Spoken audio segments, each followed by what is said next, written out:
iscrpne od slikovitih elemenata, prizora iz života mladih, sporta, nauke, zabave, podsjećajući nas istovremeno svojim neonskim grafitima i faksimilom čuvenog Titovog potpisa na doba koje je obeležio i na 50 godina dolaska na čelo partije.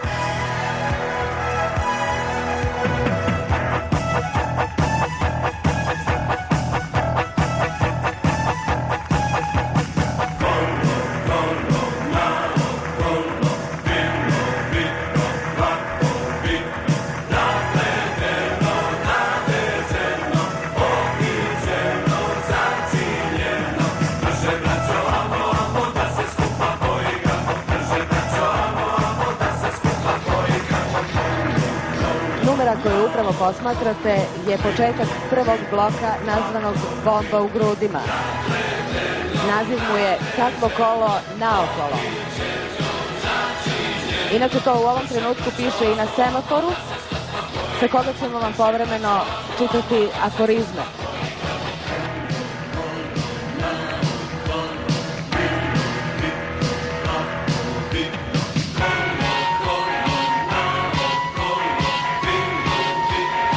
Kao što vidite, kolo je krenulo složno.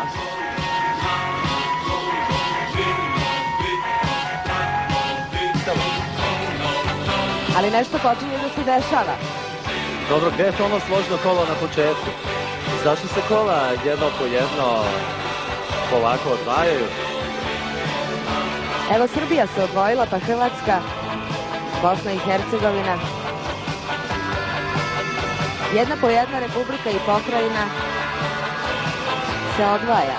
Zašto igramo 8 različitih kola?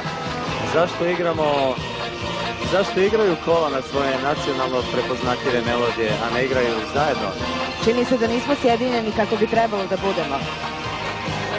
Ovo shvatamo kao upozorenje, doduše razigrano i raspevano, ali ako je spolja gladac, unutra se borimo sa 8 notnih sistema, a takvu partituru je teško složno odsvirati. Ovo kolo upozorava na trenutnu situaciju.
Mladi naravno kao i uvek veruju u bolje sutra, ali u ono sutra nad kojim bi sami imali kontrolu, pa na sredini terena vidimo republike i pokrajine ponovo sjedinjene. Posle rasvetog kola, eto ponovo svih nas, Jugoslovena, zajedno, to treba proslaviti. Rok je jedna od značajnih niti koje nas spajaju, niti koje spajaju mlade. Rok na sceni, rok u disko klubovima, rok na terenu stadiona mladosti, stadiona Jugoslovenske narodne armije u Beogradu. Rokersko kolo.